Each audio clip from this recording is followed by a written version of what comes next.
नमस्कार जी, राम राम दोस्तों। आपके अपने YouTube channel Hansraj Saran GK में स्वागत है, अभिनंदन है।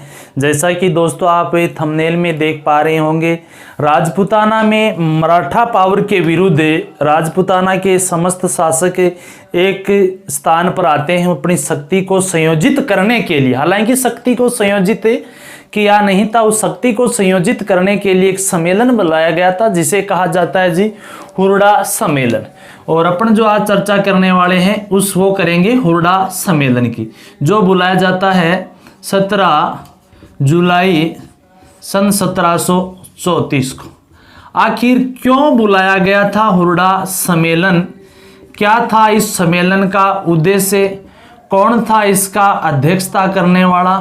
किसके दिमाग की थी ये उपज? आदि बातों की चर्चा हम इस वीडियो के माध्यम से करेंगे। जिस किसी को यदि वीडियो अच्छा लगे लाइक शेयर व चैनल को सब्सक्राइब करना ना भूले। हम बात करें यदि हुरडा सम्मेलन के थोड़ी सी पीछे की घटना की। होता क्या है कि आमेर या जयपुर कह सकते हैं, आमेर या जयपुर, और यहाँ का शासक हुआ करता था सवाई जय सिंह। कौन जी? सवाई जय सिंह। और इन सवाई जय सिंह की एक बहन थी, उस बहन का नाम था अमर कुंवरी। अमर कुंवरी। और अमर कुंवरी का जो विवाह हुआ था ना, वो विवाह हुआ था बूंदी के शासक के साथ। और बूंदी का शासक था बुद्ध सिंह। यानी सवाई जय सिंह के जीजाजी हैं बूंदी के बुद्ध सिंह, उनकी बहन है अमर कुंवरी। अब यानी इनका सवाई जय सिंह का प्रभाव बूंदी राज्य में है, क्योंकि रिश्तेदार भी हैं। बूंदी के अमर सिंह अमर कुंवरी व बुद्ध सिंह के प्रारंभ में कोई पुत्र की प्राप्ति नहीं होती है।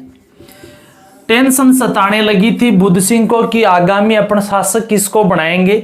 इसलिए सवाई जय सिंह से सलाह लेता है बुद्ध सिंह, और आपसी सलाह से ही बुद्ध सिंह व सवाई जय सिंह ने एक जागीरदार के पुत्र दलेल सिंह को, किसको सा? जागीरदार का पुत्र था दलेल सिंह, उस दलेल सिंह को आगामी उत्तराधिकारी घोषित कर दिया। बोले अगला शासक बनेगा बूंदी का कौन? दलेल सिंह बनेगा। किसने घोषित कर दिया? बुद्ध सिंह ने व सवाई जय सिंह ने, दोनों ने मिलकर। परंतु कुछ समय बाद सन 1729 में अमर कुंवरी की कोख से जन्म हो जाता है। किसका जी? उमेद सिंह का। किसका जन्म हो गया? उमेद सिंह का। और यहाँ चौधरिया बडगी सा के शासक दलेल सिंह को बनाए या उमेद सिंह। अब अमर कुंवरी चाह रही है कि शासक उसका पुत्र उमेद सिंह ही बनना चाहिए। इसलिए इन दोनों के मध्य होता है विवाद।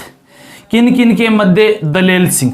मैन जो दलेल सिंह का पक्ष लिया था ना, वो दलेल सिंह का पक्ष लिया था सवाई जय सिंह ने उसको शासक बनाने के लिए।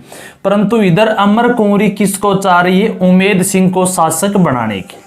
और दलेल सिंह को शासक बना भी दिया था बूंदी का, उमेद सिंह को नहीं बनाया गया। इसलिए अमर कुंवरी ने अपने पुत्र उमेद सिंह को शासक बनाने के लिए मराठाओं से हाथ मिलाया था, जिसमें नाम आता है मल्हार राव होलकर का। और अमर कुंवरी ने मल्हार राव होलकर को निमंत्रण दिया अपने राजपूताना पर, यानी बूंदी में आक्रमण करने के लिए और दलेल सिंह को राजगद्दी से हटाने के लिए।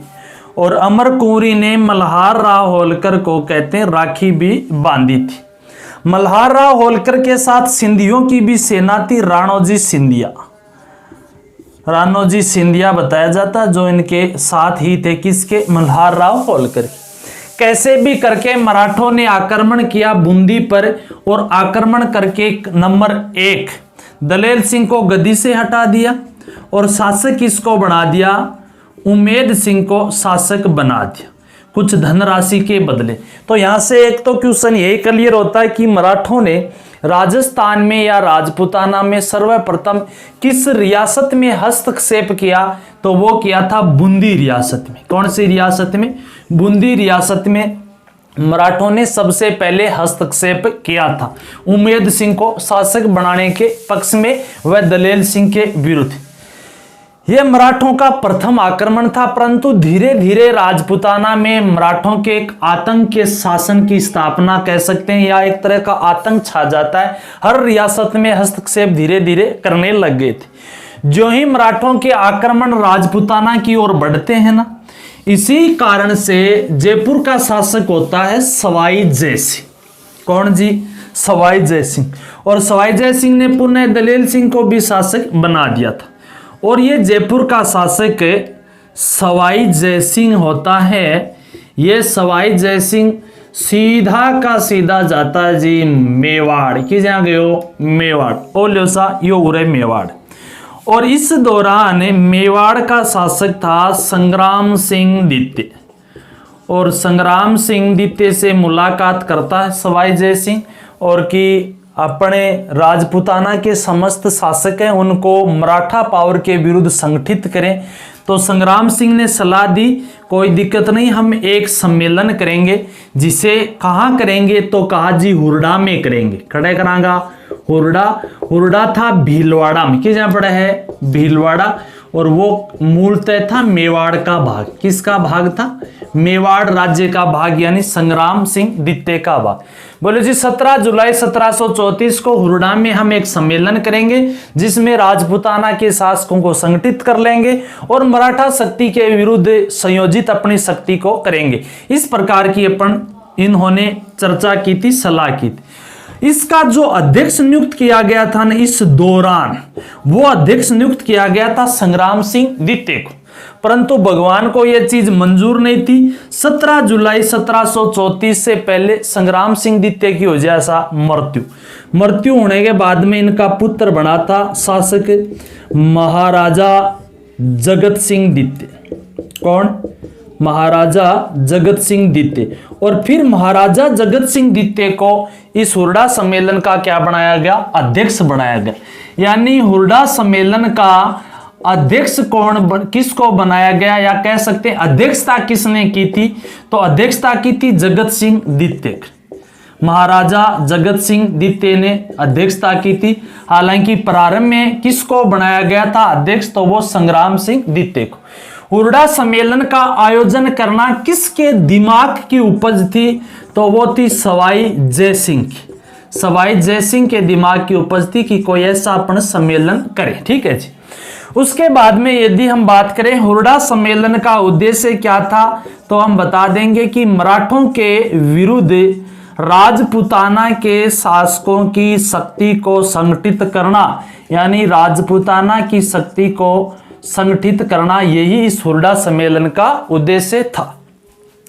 अब वो डेट भी आ गई 17 जुलाई 1734 भीलवाड़ा में हुरडा नामक स्थान पर इकट्ठा होते हैं, जिसमें यदि अध्यक्षता की तो हमने चर्चा कर ली कि अध्यक्षता महाराजा जो जगत सिंह द्वितीय ने की थी, पर मुख्य जो शासक इस सम्मेलन में उपस्थित हुए थे बीकानेर का था कोई जोरावर सिंह।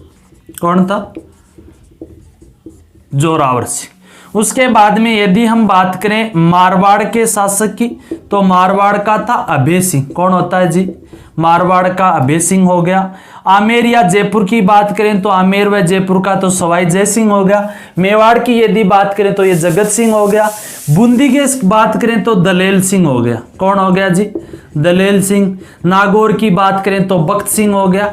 इस प्रकार से राजपूताना के शासक इस स्थान पर इकट्ठा होते हैं और एक जो आदेश वगैरह सा लिखित में जो जारी करते हैं कि अब तो चल रहा है कौन सा मौसम? बरसात का मौसम। 17 जुलाई 1734 बरसात का मौसम चल रहा है, परंतु जो ही वर्षा ऋतु समाप्त होगी उसके बाद में हम पुनः संयोजित करेंगे, इकट्ठा होंगे रामपुरा गांव में। रामपुरा जो भीलवाड़ा का था वहां इकट्ठा होंगे और अपनी शक्ति या अपनी सेनाओं को यहां इकट्ठा करेंगे और किसके विरुद्ध? मराठों के विरुद्ध युद्ध करेंगे। परंतु ये आदेश केवल आदेश तक ही सीमित रह गया, नहीं तो राजपूताना के शासकों की जो सेनाएं यहाँ इकट्ठित हो सकी। क्यों नहीं हो सकी इकट्ठी नहीं होने के पीछे कारण यही था कि राजपूताना का कोई शासक नहीं चाह रहा था कि मैं उसके अधीन अपनी सेना भेजूं और मराठों के विरुद्ध लड़ूं। सारे अपनी अपनी प्रतिष्ठा स्थापित करने में लगे हुए थे, इसलिए हुरडा सम्मेलन हो जाता है असफल।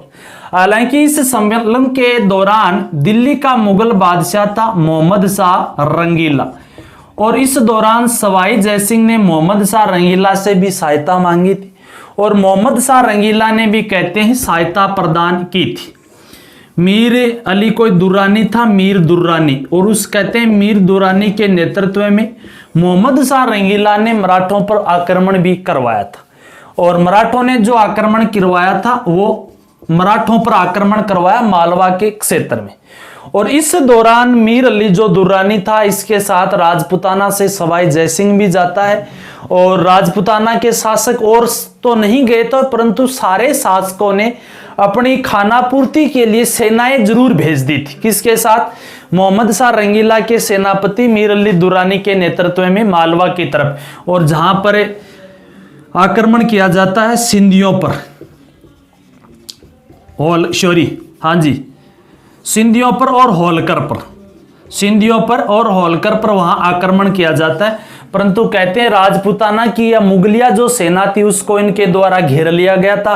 काफी दिनों तक जो रसद वगैरह नहीं मिलती है, इसलिए सवाई जयसिंह में मुगलिया सेना को वहां पर आत्मसमर्पण करना पड़ा, और 22 लाख रुपए की एक बड़ी धनराशि मराठों को देनी पड़ी।